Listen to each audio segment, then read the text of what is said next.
Here live with my good friend Field McConnell, who is in the United Kingdom. Some strange audio things. Bit of a weird start today, Field. Let me just get everything configured here. I was taken aback because despite not receiving a notification of any sort of offense, my live streaming has been disabled due to a community guidelines violation according to YouTube. Now, I did receive a notification the other day. Sorry, Field, I'm just bringing you up here. I did receive a notification the other day that one of the broadcasts we had done. Hello, Field. Yes, I'm here. Nice to see you.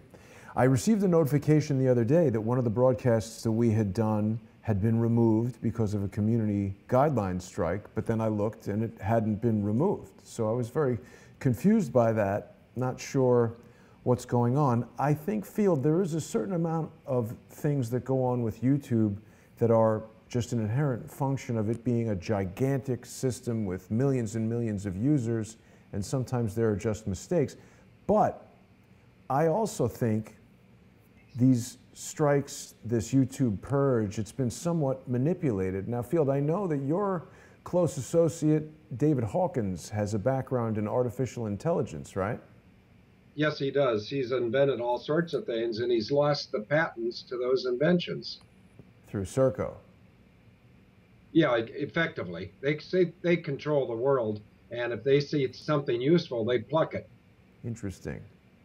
Very interesting. And of course, you and I have met just a couple months ago. You've been generous enough to do a number of different broadcasts with me, and we've had David on it as well. And you have really educated me about the Senior Executive Service, SES. I really didn't know much about this. Can you give us a little bit of a recap as far as how your sister, Kristine Marcy, was involved in creating that under President Jimmy Carter, just so people can be up to speed? Yes, in 1960, she was entered into federal service in 1969, and by 1978, President Carter asked her, for whatever reason, to create the United States Senior Executive Service, and it was completed and installed up and running by 1979. And if I were to draw a very basic drawing on this piece of paper, do you think it would help your listeners follow along? It would be very, very simple. Sure. I think people always enjoy your explanations. Okay, well, I'm going to make a vessel, and you can just picture it as, there's my vessel. I don't know how close I need to get, but Can you see it's a vessel with about 5% at the top and the rest of the 95% at the bottom? Yes. Okay. If you take any one of the bureaucracies in our government, and I would like to take the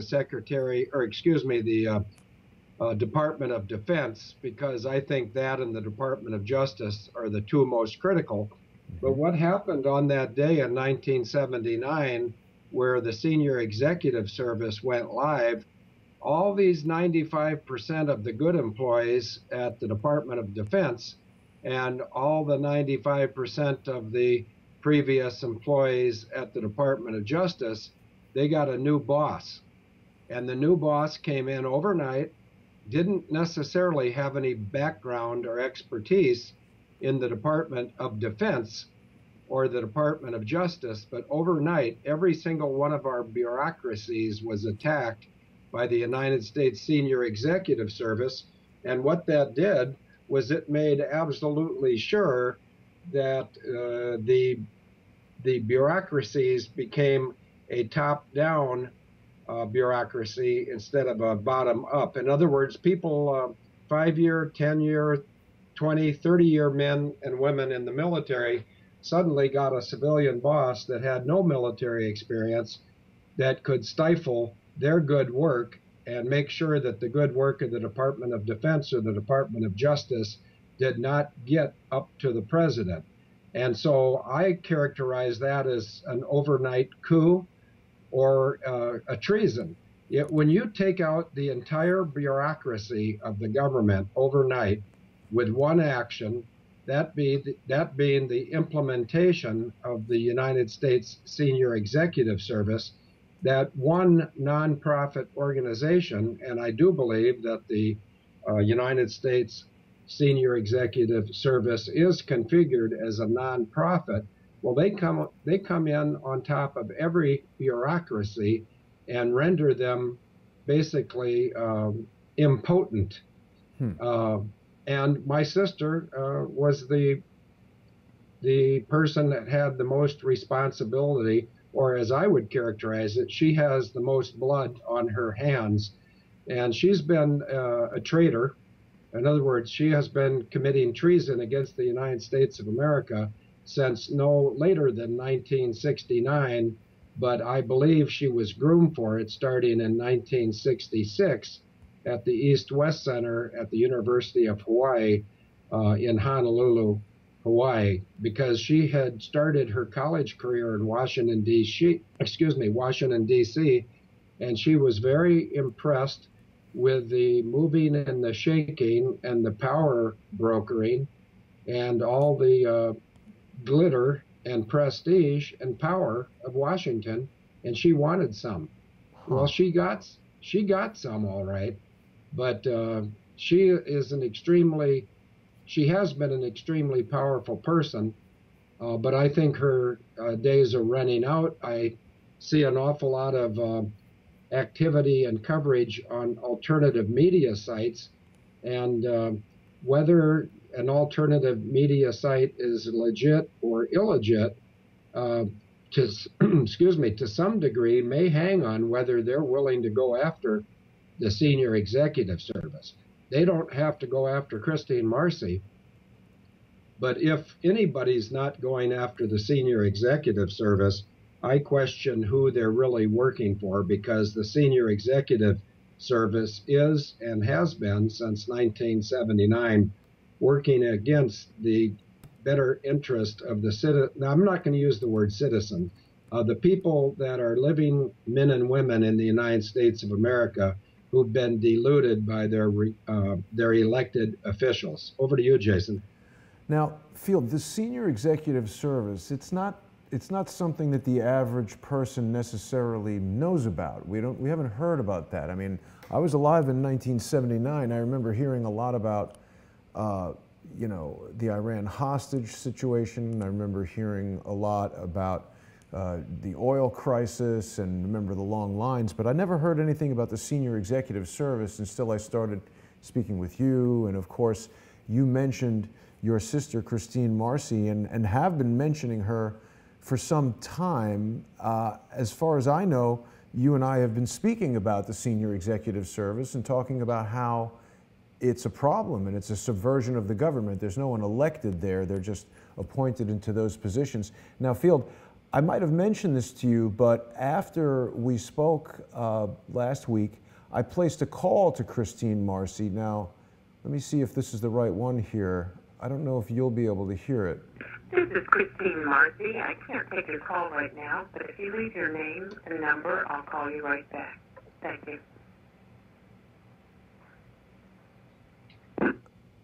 Yeah, on one of them. Ms. Marcy, this is Jason Goodman. I'm calling in regard to Field McConnell. Could you please call me back on 323-7... I don't need to put my phone number out there any more than it's already been, but I left a message for Kristine a couple days ago. Haven't heard anything back from her. I've been trying to sort of put some pressure on her to answer the questions that we all have as to why she would come out and send you that email message. Now, I know that you had put out a message to the Able Danger Worldwide Intelligence Network that Kristine Marcy had surrendered. And of course, for people watching, we've got very, very few watching the live broadcast right now because, of course, we've had trolls striking the YouTube channel for Crowdsource the Truth. So people will probably see this on Periscope, on gab.ai, and I'm having a problem getting to abledanger.org. But yeah, it just came up live today. It's been off the it's been off the air for a couple of months while we migrated from a U.S. Hosting service and server, and now we're hosted in the Netherlands and served out of Iceland. So, but we just came up live today, and Great. so you'll see a lot of stuff coming up.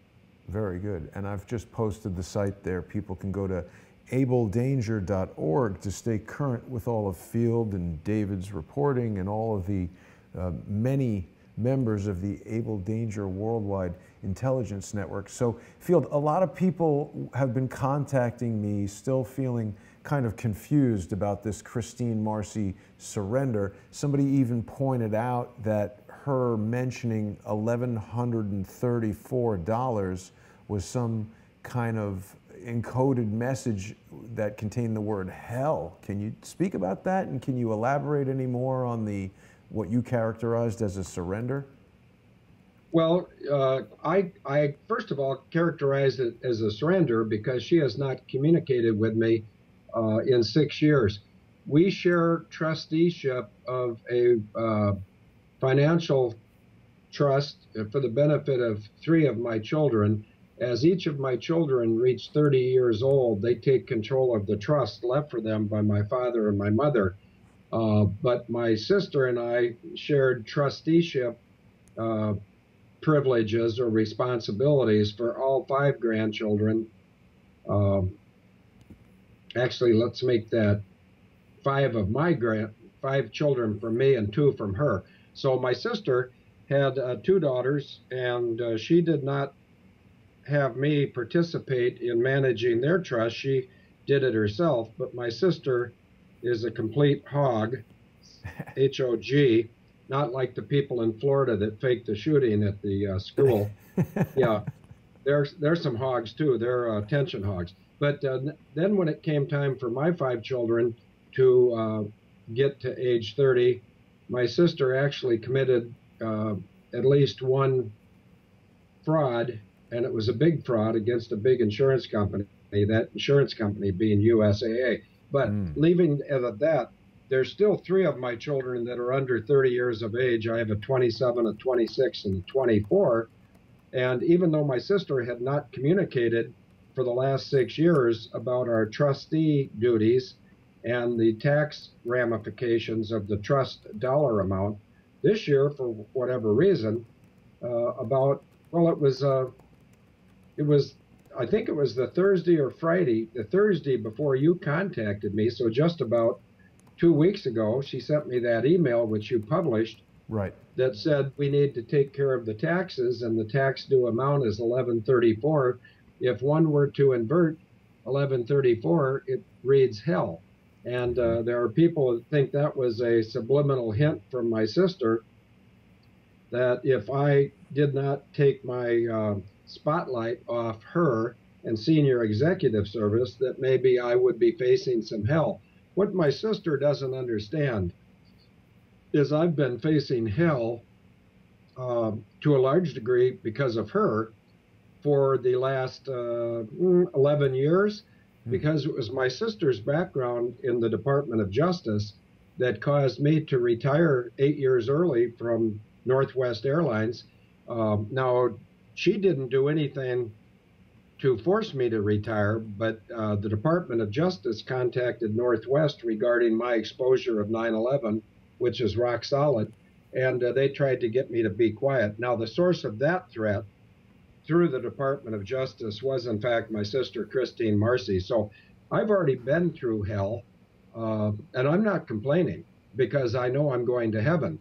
But my sister's getting nervous because she thought she was in heaven, and now she finds out that unless she seeks forgiveness for her transgressions against the people of the United States of America and the world, through not only the installation, I'm going to say this real slowly. You and I have never talked about the significance of 22 October 1996.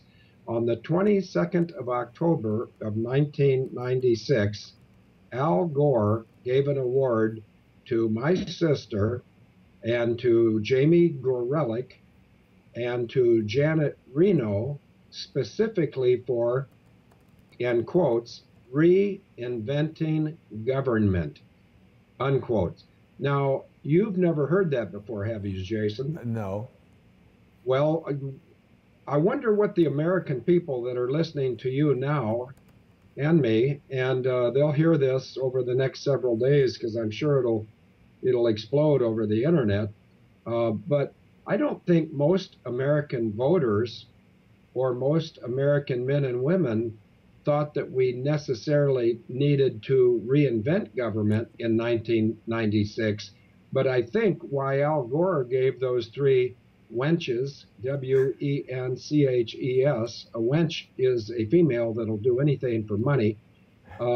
I think that those three wenches got the award from Hot Air Al because back in 1979, my sister had, in fact, reinvented government when she put a senior executive service equivalent to a flag officer on top of every form of bureaucracy and basically handcuffed government and privatized it so that the people that worked in Serco and the senior executive service could control the United States of America as if they owned it. And they've done that from 19, this is my opinion, but keep in mind that there's only one person that's a blood duplicate to Kristine Marcy, and that's me. This is like the Hatfields and the McCoys, and I can guarantee you one of us will be dead.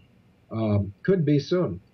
She said something about hell in her email, and I'm communicating daily with the White Hats at Trump's administration, giving them daily briefings, and they are acting on those. And one of the actions which I would expect fairly soon is I would expect that the Trump administration, when they do start rounding up the defendants that are in the group of 18,000 sealed indictments, I would expect that my sister would be one of the early persons taking. And that goes back to your phone call, Jason. This is a spontaneous thought, and that's how you and I work best together. But the reason she didn't answer, it is entirely possible she's been detained. And I don't say that in jest. Interesting. I simply thought she was avoiding my call. Now, you brought up an interesting word there, Field. You said that this was a threat, some sort of a threat. We're talking about threats. There have been a lot of threats bandied about lately. And, I wanted to do this broadcast with you not to respond to the idle threats of cowards, but because I'm pretty sure you and I have had many conversations about the SES. I don't know that much about SES. You have a vast knowledge. You are a retired Marine, correct? Well, that's confusing. I went to the Naval Academy for 4 years. I was commissioned in the Marine Corps where I became a pilot, and I served in the Marine Corps for 6 years. And then I got an offer I couldn't refuse from the North Dakota Air National Guard, which was then the most capable and yet the most colorful and flamboyant Air National Guard unit in the country, at least as it pertains to those flying fighter aircraft. And so I was very fortunate. In fact, the word should be blessed. But I was very fortunate to get to spend 16 years flying for the North Dakota Air National Guard when we had the Air Defense Mission, which some people would know as NORAD, North American Air Defense. And so flying the F-4 and the F-16 in the air defense role, I had a front row seat to 9/11, even though I'd retired 8 years before 9/11. But when I say I had a front row seat to 9/11, my sister and Hillary deployed intellectual property I shared with my sister in December of 1988, and that was the droning of airliner-sized transport aircraft. My Air National Guard unit responded to the attacks of 9/11. They were on a deployment to Langley Air Force Base in Norfolk, Virginia, and after the first two flying vehicles hit Tower 1 and Tower 2, the North Dakota Air National Guard, which had 3 aircraft and 2 pilots on duty, called in a 3rd pilot off his rest period. And when the unknown flying vehicle started vectoring towards Washington, D.C., coming from the northwest, they scrambled the North Dakota Air National Guard 3 F-16s off Langley at 9:32. And I'm going to give you the pilots' names only to show the level of comfort and historical accuracy that I have in this regard. The pilots were named Brad Derrick, Craig Bordstrom, and Dean Ekman. And those 3 F-16s were taken off course. And when you're taken off course, that imputes a delay. And so they were a couple minutes late arriving at Washington, D.C. And had they not been taken off course, they at least would have been there in time to visually acquire the flying vehicle that hit the Pentagon. And in the interest of your time and mine and the listeners, the flying vehicle was two things. It was a obsolete A-3 Sky Warrior, which is a 2-engine jet swept wing attack bomber. By the way, John McCain flew those as his last assignment. But the A-3 Sky Warrior, which had been super modified at Fort Collins, Loveland, Colorado. And that airport, by the way, strangely enough, has been closed down after 9/11. Sort of like the Sandy Hook School got bulldozed after Sandy Hook, and I think the Parkland School is going to be dealt with, but I don't know that as well. Yeah. Well, the point I was getting at, Field, is that you've flown numerous aircraft. Would I be wrong to presume that you've traveled at supersonic speeds? Yes, I've gone more than Mach 2, and I've pulled 9 Gs, and I'm starting to sound like somebody who's addicted to flying or my own history, but that's not true. But I have a pretty solid background to make these allegations, and I just want to point out that when Malaysia 370 went missing, Malaysia only called one pilot in the world, and that was me, and I went there. Because you're such an experienced aviator and you've flown all these types of aircraft, and I don't know that much about your combat history if you've been in active combat, but even if you haven't, it obviously requires a tremendous amount of skill, focus, bravery, all of that to operate these vehicles in such extreme conditions, to travel more than, you're approaching 2,000 miles an hour over Mach 2. It's 1,500 miles per hour. These are extreme conditions, and of course, U.S. Marines are among the toughest of the tough. Am I correct? I think the only people in the world that might wish to challenge Marines for toughness might be the Royal Marines, and I could be wrong. But, I'll tell you right now, I'm not tough. I'm just good with a keyboard and I think fast. But as far as my true military history, no, I've never been in combat. However, there's a cliche from the Air Force, and I'll repeat it even though I don't think they believe it. The Air Force used to say, we will train as we will fight. Well, I don't know about that, but I do know that I have shot down fighter-type aircraft out of another fighter-type aircraft, with the caveat being that the targets I was flying against were unmanned drones. So I've got a background in unmanned drones, and also there is a YouTube. I don't recommend you put it up, but there is a YouTube of me doing a low air refueling in Bozeman, Montana, that really shuts up my critics. For instance, John Lear, I don't know if you know the name John Lear, yes, and Jim Fetzer, but they called me one day when I was in Kazakhstan, and they tried to change my words to say that a Boeing 757 or 767 couldn't fly 400 miles an hour at 1,300 feet, which is those trade towers were 1362 and 1368. And I convinced them that they were full of something. But then I gave them a challenge on their live radio show. I said, well, if you guys insist on saying that a 757 cannot go 400, and I assure your listening audience that you're either lying or not well informed, I say, why don't the three of us just agree to go to an airline and rent a simulator for a 757 or 767, and John Lear can hop in first and prove to me that the simulator will not fly 400, and then when he's done, I'll hop in the left seat and I'll prove to him and Jim Fetzer that it can go more than 400. And so whoever loses the challenge will pay for the simulator. I said, are you two gentlemen up for that challenge? And they declined, which means they both acknowledged that they were not necessarily well-informed and honest both. Right. And the thing I was getting at by demonstrating your courage, your bravery, your integrity, is that I haven't known that many U.S. Marines. I met Andre Taggart. You and I have spoken quite a bit. There are a few others that I've known. My point is, people with integrity, people with bravery and honesty, they don't make threats. Cowards make threats.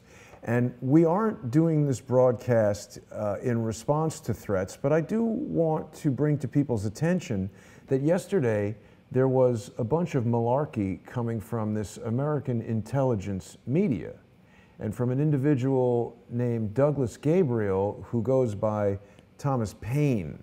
And I had been in touch with him about doing an interview with him, Field, because we've recently received information from Harmon Wilfred, who is a CIA whistleblower who has been in virtual exile in New Zealand. As you know, you were kind enough to join us on a program, just like you and your wife, Denise, are separated by government decree, essentially. Harmon and his wife are also separated. Now, Harmon shared with me information about the Inspector General, Michael Horowitz. I don't know if you and I have had much opportunity to speak about Mr. Horowitz, but obviously everyone's been very hopeful that his Inspector General report will reveal corruption in the FBI. I don't know, is it intended to deal with SES? Maybe Mr. Horowitz himself is part of SES. This is a big mystery that we're all working to try to unravel together. And the point is, this coward, Douglas Gabriel, was spewing nonsense about me, I guess to provoke me yesterday. So I did have a phone call with him, and he threatened my life, which I found particularly cowardly. I do not think that people with integrity and people who are honest make threats. I think that they just do what they're going to do, and it's going to happen. But I wanted to alert people that if anything should happen to me, if I should be injured or killed in the recent, or I should say in the near future, Douglas Gabriel has just moved himself to the front of a short list of suspects that people should investigate if in fact I should meet an untimely demise. I think it was very impolite and unwise of him to threaten my life, but he had accused us of not speaking about SES, and so I wanted to get some input from you so that I and the rest of the members of the crowdsourced community could know a bit more about it. So when would we be able to know definitively if Kristine Marcy has been detained and if there's any action being taken against her and SES? Well, I think it's virtually impossible that action is not going to be taken against SES because of the light you've shown on it. And also AIM, they've put a lot of energy into exposing SES, and why anybody would make a threat against your life is beyond me, but that's not what I know about, so I'll talk about what I know about. I can't see how SES can continue on its present course unless they, at the very least, get my sister out of there. And people might say, well, your sister is not currently in the SES. Well, it's my understanding once you're in, you're in.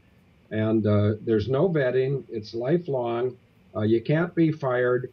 A breath of fresh air is Donald Trump could defund it. Another thing he could do is send them to remote locations. They're not doing anything anyway, so they don't have to be sitting there in Washington, D.C. doing nothing. They could go out to the extreme tip of that little bit of Alaska that goes out towards Russia. And he could say, well, the Russians are such a threat with the election and all this type of stuff that we should send the entire 9,000 number. Yeah, and I think it's 9,000, could be 10,000. But I don't believe that there's a protocol that would prohibit the SES employees from serving where the sitting president, Donald Trump, needs them. But I don't think it'll come to that. I think my sister will be gone one way or the other. I think that the SES will be getting a really good look from people like Donald Trump and Trey Gowdy and whoever is at the Department of Justice here when this all settles, and whoever is the Attorney General. But at some point, it would not surprise me to have my phone ring and have somebody on the right side of the current administration ask me to testify. But these are things that I'm willing to do, but they haven't been asked of me yet. But as far as the senior executive service, I've talked to no one more than I've talked to you.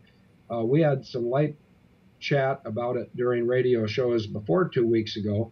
Then 2 weeks ago on a Thursday, I mentioned that my sister's email had come in to me, and then that Tuesday, you sort of woke me. You didn't wake me up. I was honestly awake for about 8 or 12 minutes, but very early on, you called me and we did a 6-minute. I think it was 6 minutes. It could have been 30, but I believe it was 6.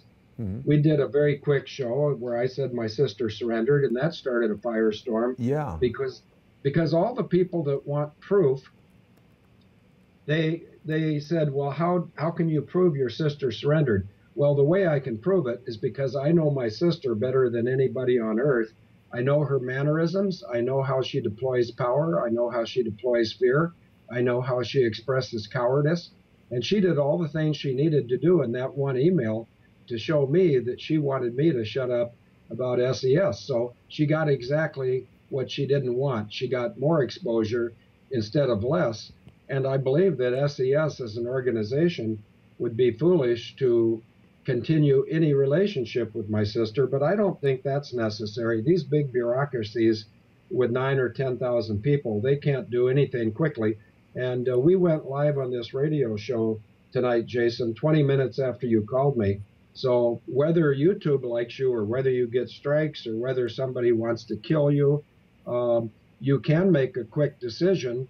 And this quick decision is certainly in the interest of the United States of America, the majority of which this persons in America do not wish to serve and live and be slaves under the senior executive service and Circle. And those are the two entities that have been controlling the United States of America since the time of Jimmy Carter. And it is well past time for us to take Jimmy Carter's SES and throw it in the dustbin. And I can prove this if you ask me to send you an email or anybody in your chat room.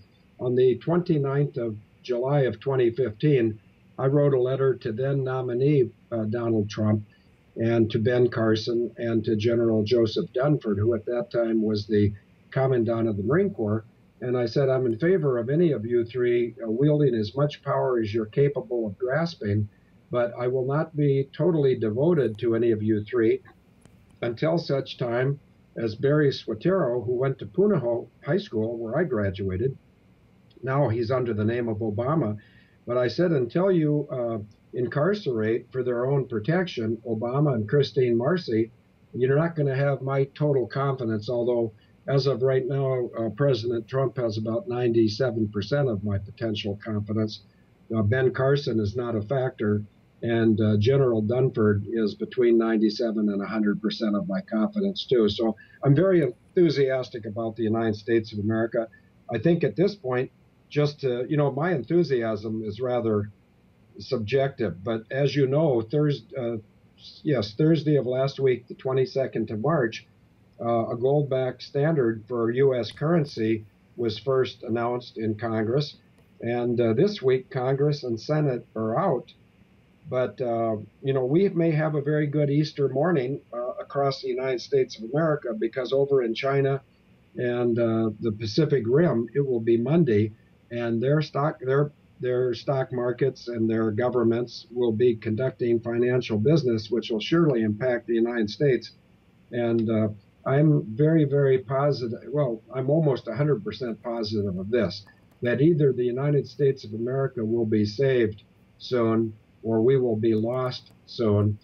And I'm an optimistic person from where I'm sitting right now today in Surrey, United Kingdom, about 25 miles south of London.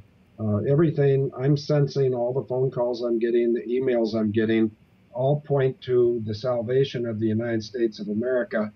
And on the other hand, if it goes the other way, well, I know I've already mentioned who we can blame in large part, and that, of course, is my sister. Now, let me pause you a second there, Field, because Sure. you're bringing up some important stuff. We were talking about this bill that's been introduced to define the dollar as a fixed weight of gold. And you introduced me to this very useful website, congress.gov, which allows us to actually track the progress of a bill through Congress. So this has just been introduced on the 22nd of March, 3/22. That gives me some pause because our friend Ole Damagard has told us that, of course, 322 is potentially a coded message from the Skull and Bones people, and in the same way we may have presumed that message from a very astute James Fierro, and I just noticed that his last name is Fierro,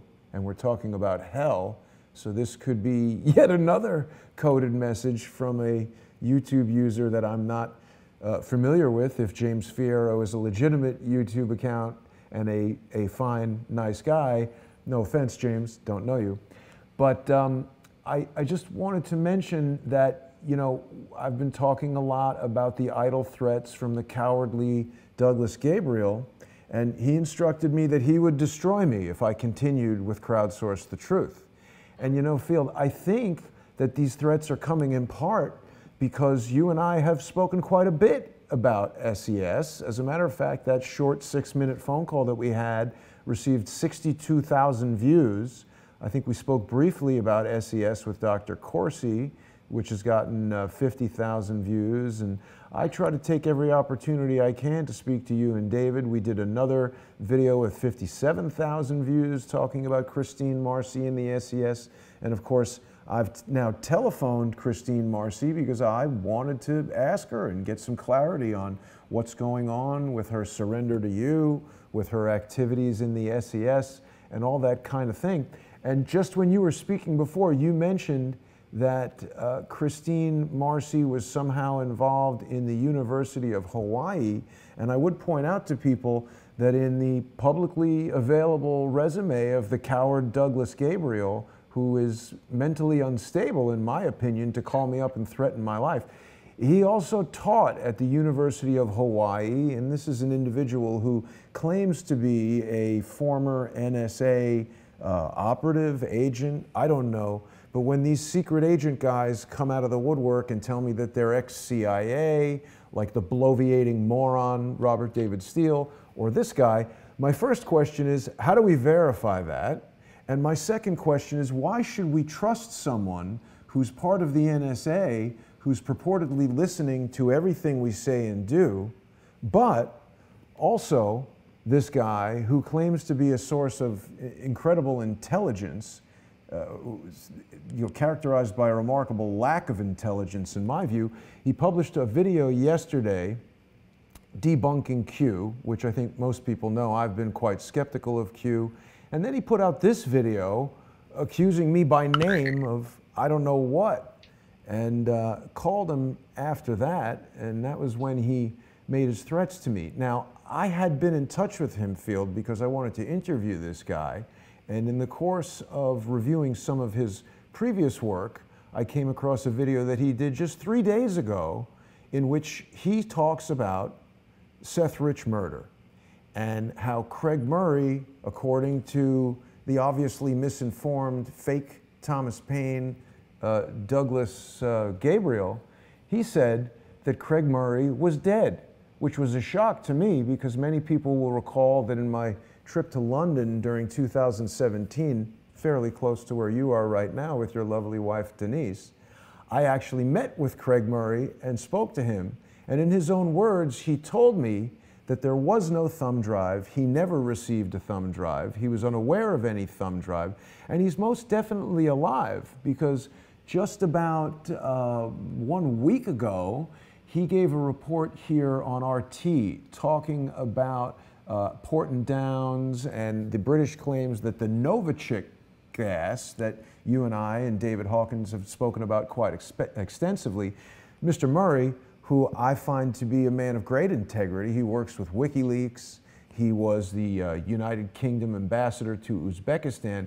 He gives a great analysis here on RT as to additional reasons beyond what David has supplied as to why this Novichok gas attack on a former Russian spy was very unlikely to have been perpetrated by Russia. So in addition to Thomas Paine, fake Thomas Paine, Douglas Gabriel, not knowing what the hell he's talking about, here we have further evidence from a very credible source that Novichok gas very probably was not utilized by Russia. What do you think about that, Field?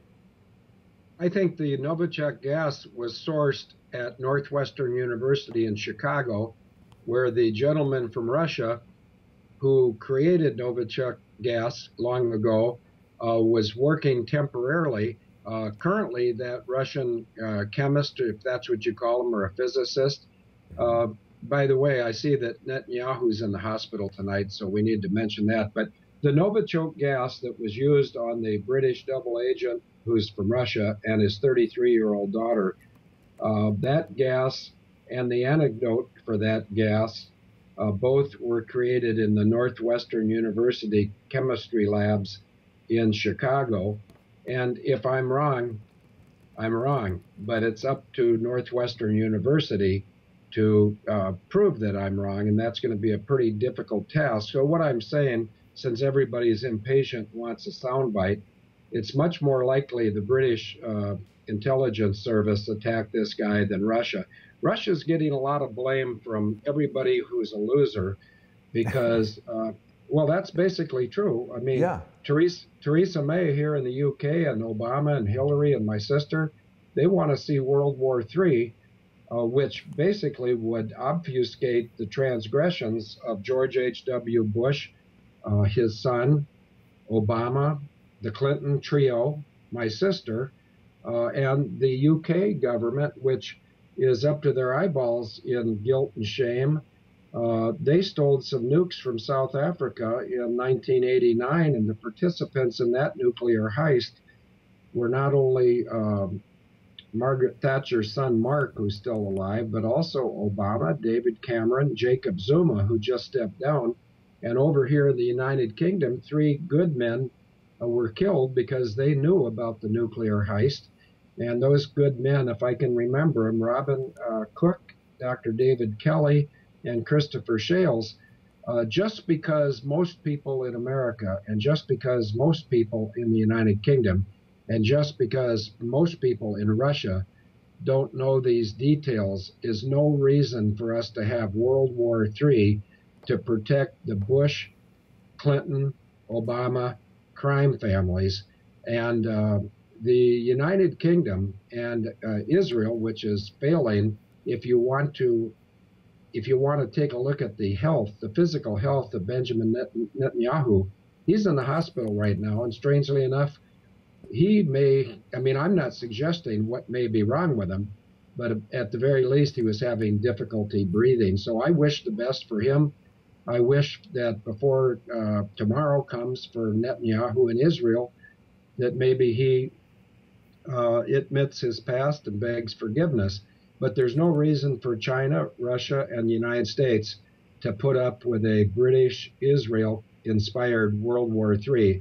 I'm speaking for every enlisted man that ever served in any Army, Navy, Air Force, or Marine Corps anywhere around the world. And I see you're putting up the day Liberty died. That's a nail in the coffin of all 3 McCains, by the way. But the enlisted forces of the world's military need leadership, and they need it now. And no military, that includes the Russians, the U.S., the Brits, the Israelis, and the Chinese. We don't need to put 19-year-old kids from those countries into a battle where they're all going to get destroyed one way or the other. They may be mentally destroyed through PTSD. They may be physically destroyed through death or dismemberment. They may be terrorized at what they see. We do not need that. The only powers, the only organizations that benefit from war are the corporations and the banks. And the banks have been defeated. Iceland's not putting up with the Rothschilds. Russia's not putting up with the Rothschilds. North Korea's not putting up with the Rothschilds. Syria's not. We need to all get rid of the corporation and the bankers that are trying to push the United States into leading the way into everybody loses World War III. And my Easter wish for people in all those nations, in fact, for every nation around the world, I think those of us calm thinkers that know what's going on can share with our governments, and you can rest assured, Jason, that David Hawkins and I will be communicating today and tomorrow with the White House and the White Hats. The United States military is getting sort of sick of paying the price for the transgressions of the corporations and the bankers, and you're running a film right now of the Israelis attacking the USS Liberty on the 8th of June of 1967. It's incredibly significant that if nobody listens to another word I've said tonight, they listen to this. When the Israelis were scared off of the USS Liberty after they had torpedoed it, and after the USS Amberjack had also torpedoed it, it was the appearance of a Russian ship over the horizon, steaming at flank speed towards the Liberty to provide comfort and defense. At the same time, Lyndon Baines Johnson had ordered attack aircraft, including A-4s and A-1 Skyhawks, to return to the USS America and the USS Saratoga. LBJ is the biggest traitor that I'm aware of in the United States. He's dead, but George H.W. Bush, well, actually, come to think of it, LBJ is a JV, junior varsity. G.H.W. Bush is worse, and my sister is also worse, and they need to be exposed and dealt with. And I do believe our current administration is capable and willing and just about to do just that, Jason. Yeah. Well, I wanted to show that video, Field, because, you know, I didn't know that much about the attack on the Liberty. According to this film, which I've watched earlier today, it was deliberately suppressed from the news at the time, and I guess we can probably presume that that has helped keep it out of what some people might call history. But I'm just trying to, you know, get to facts on all these things. You know, there are people who obviously blame Israel. You introduced for the first time that I ever heard the notion that Lyndon Johnson had planned and was complicit in the false flag attack, and that the purpose was to draw the United States into a war with Egypt. Obviously, we know that war in the Middle East has been a big part of what the New World Order, the globalists, the deep state, the whatever we want to call it, this is what these guys have been after for a long, long time. We know, and actually you and I discussed last time, that John F. Kennedy, Lyndon Johnson's main adversary, who Lyndon Johnson prevailed over by basically presiding over his assassination, one of the things that John Kennedy wanted to do was to eliminate the oil depletion allowance, which would have cut into the profits of Texas oil millionaires who are now oil billionaires. And the reason why this is important, particularly relative to this bill that's just been introduced into Congress that you told me about, to define the dollar as a fixed weight of gold, is that I really do believe that one of the goals of the corporations, the bankers, the wealthy elites, the people that were running all this, was to transfer the entire value of the US dollar from the commodity gold to the commodity that they controlled, which was oil. And of course, shortly after Lyndon Johnson's presidency under Richard Nixon, we had the gold standard eliminated and the petrodollar introduced, this sort of unholy alliance between the United States and the Royal House of Saud. And we continue to have our US foreign policy dictated by this petrodollar system and this crazy relationship between the United States and Saudi Arabia. And of course, Russia is one of the countries that has defied this system. So when an obvious buffoon like this person, Douglas Gabriel, who thinks it's a good idea to threaten me on a phone call, which I have recorded and I will present as evidence. Now that he's threatened my life, I need to take action to protect myself.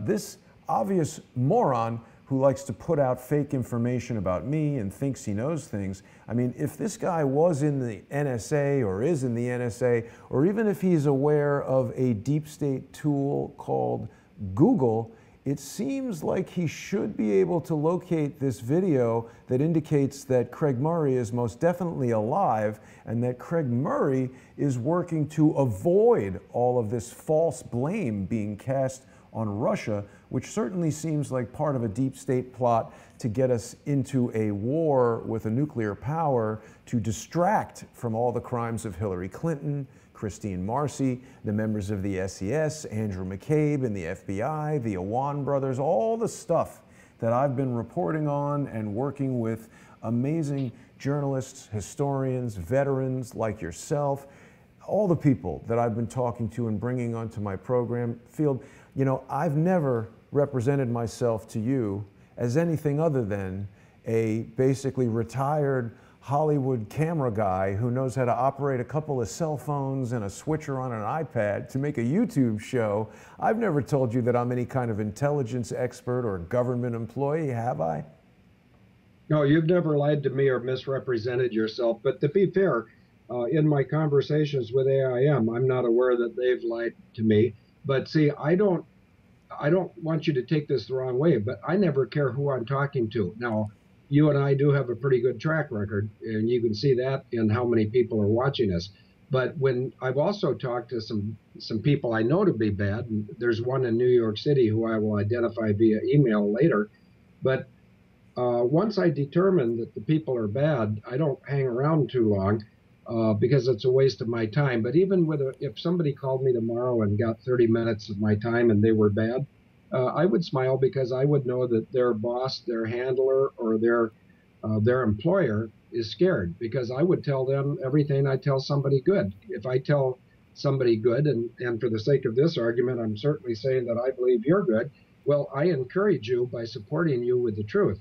But if you were bad, I'd be scaring your boss right now, and your boss would not be happy with you for running the camera so long. Your boss would probably give you 2 weeks off and say, next time you get somebody that knows what's going on, cut them off in 10 minutes. Right. And that's the reason why I wanted to bring this up, because I don't know the answers to these questions. I'm trying to find the answers to these questions, but I do believe that a person would threaten my life and implore me to stop reporting news if they believed that the news that I was reporting was potentially damaging to them. And I think that Craig Murray is not dead, and I think that Craig Murray never said that Seth Rich gave him a thumb drive or that he received a thumb drive. So I begin to wonder if my friend Douglas Gabriel is simply totally misinformed, or if he's actively trying to misinform the public, if he just doesn't know what he's talking about, or if he's trying to threaten me because he is defending people in the SES. I just don't know. It's enough about him, but I wanted everyone to know that he has threatened my life, and if anything should happen to me in the next couple days, Robin Gritz, hopefully you're watching this, you call some of your friends at the FBI and let them know. I also wanted to talk about this Bibi Netanyahu article because you had brought it to my attention. I wanted to talk about the U.S. liberty because so many people out there question why I'm not talking about Israel. Well, no one's come to me with any pertinent information about Israel. Here we have Field McConnell, trusted friend, confidant of the show, brings me information and we're talking about it. If Bibi Netanyahu has done illegal things, if he's involved in corruption, the man deserves to meet justice and go to jail. I certainly do not want corrupt governments in Israel affecting U.S. foreign policy. I don't want corrupt government people in the United States. I'm just trying to shine a light on all this craziness. What else did we want to talk about, Field? Well, I got a great big list here, but it's getting sort of late in England. But I want to point out that I was recently in Wales for 4 days, and on the show ad, which you created hastily, you've got a UK flag, which is appropriate because Wales is part of the UK, but they have their own flag. And I think Wales might be a very good venue for a victory party. Victory's coming soon over the people that we collectively are working against. So at some point, I'd like to talk more about my recent trip to Wales, which I think was productive. Some people thought I was trying to find Christopher Steele. If they want to think that, it doesn't hurt me.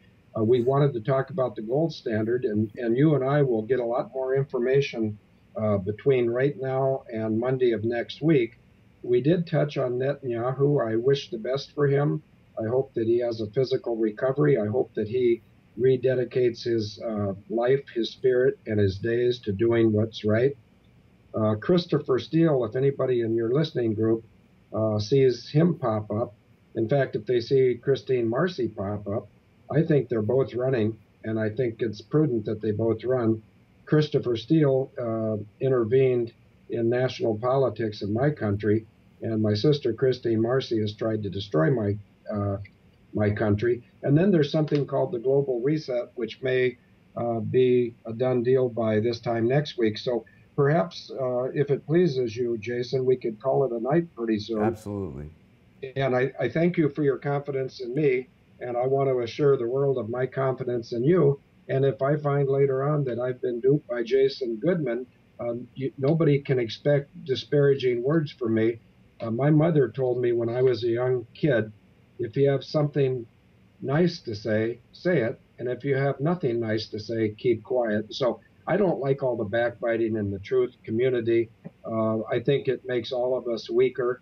It doesn't do anything for the argument, but the argument, as I see it, is we're getting an incredible force pushing back against senior executive service, Serco, and the rush to World War III that would only benefit the evil people in my country, and then people like maybe Theresa May and maybe Israel. But I don't think Britain and Israel have the wherewithal to cause World War III, and it certainly wouldn't serve the 18, 19, and 20-year-old men and women around the world of every country. Yeah. I agree with everything you've said there, Field, and my personal commitment to you is that I will never deceive you. And I just want to say I also do not like the backbiting, the infighting, and all the nonsense that's going on. I don't even like the term truth community because it's so difficult to know what the truth is. These people who simply label themselves members of the truth community and then come and tell us that Craig Murray is dead, Craig Murray received a thumb drive, they know everything about me, and they're going to destroy me if I continue with what I'm doing here on Crowdsource the Truth. I'm not into starting fights, but I am interested in finishing them when other people start them. So I don't want to start fights. I just want to expose what other people are doing. And when it comes to threatening my life, I will not simply ignore that. I will call out Douglas Gabriel for threatening me, for misrepresenting how I've stated anything. And I'll just close with this, Field. We've got someone named John Doe, and people will say, don't feed the trolls. What I want to do is I want to point out the technique that's being used here, whether it's people signing up with fake names, wrong names, whatever, making fake accounts to fill these comments with nonsense. Someone is saying that it's been proven that Israel attacked the USS Liberty with the help of John McCain's father. Why do I deny it? Field, I have never denied it. I'm questioning the story. I'm questioning, do we know all the facts? And as a matter of fact, I didn't even question it. You came and told me something that I had never heard before, and I deeply respect your knowledge, your experience, particularly in the world of military aviation and military tactics. So when you introduce a piece of evidence that I haven't heard before, I want to question it, not to question you, but to say, how does this fit into the rest of the story? Is this more correct than something that we understood previously? And that's what I'm doing with everyone, whether it's John Cullen or whoever comes to this channel. I just want everyone who has evidence to bring it forward so we can all evaluate it. And Field, I thank you tremendously for your time today. I thank you for your ongoing support. I want everyone to go to abledanger.org to check out your latest and greatest information. And where else can they catch you on social media, Field, just so people know where to go? Well, I think on Twitter, is that at Telford_Russian? Yes, at Twitter, we have people. I'm not one of them. I'm not really good with technology, but at Telford, TELFORD _Russian, RUSSIAN. If anybody wants to tweet us, that's where we're at. And abledanger.org is our website. And what I will do is once we go cold here on this show, I will go and leave some comments in your YouTube, and I will give them our archive of 850 radio shows that are available for free 24/7, 365. And I'm gonna put you on the spot here, Jason. Sure. If we see really good news about the United States of America, or about a fresh look at 9/11, perhaps you'd like to join Denise and I in Wales. They have a wonderful facility there, and Wales is a part of the United Kingdom that is considered, well, there's a city there. It's spelled Llangollen, Clongollen, and they're considered a twin to the world because they love everybody. And I think that city of 5,500 people in Wales would be a wonderful place to start a new paradigm where none of us want war and all of us want to celebrate ourselves and our reality. And if dancers from the Mideast want to dance one way and dancers from the Calgary, Alberta want to dance one way, I think we can all find that we have much more in common and that we have nothing worth fighting over. And so if we see some really good news and it's time for a celebration, you can anticipate a phone call from me and an email between yourself, myself, and some people in Wales, because I think and I am 1/4 Welsh, but that's not why I'm saying this. Denise and I just spent 4 days there, and it's so good that I miss it already and I want to go back. So wow. Maybe if we can participate in preventing World War III, that would be a great place to celebrate. I will do everything I can to join you there, Field. Okay, and it wouldn't be expensive. So let's put that on the back burner and see what God does. But I think there's some very good forces at work that are going to defeat these evil people. And I hope you're correct. Field McConnell, everybody, of Able Danger. Thanks, everybody, for watching. We're going to say goodnight to Field in England, and I'll see everybody tomorrow. We're on live stream here on the 21st Century 3D channel on YouTube because these persistent trolls keep striking, and I believe they're using artificial intelligence bots to strike YouTube channels to create a AstroTurf grassroots movement. I've been pointing out what I believe is a scam. I'm still looking for more evidence to verify this belief, but I believe that Steemit and DTube are involved in a cryptocurrency Ponzi scheme, and I intend to find evidence to support that belief. I'll see everyone tomorrow. Thanks very much.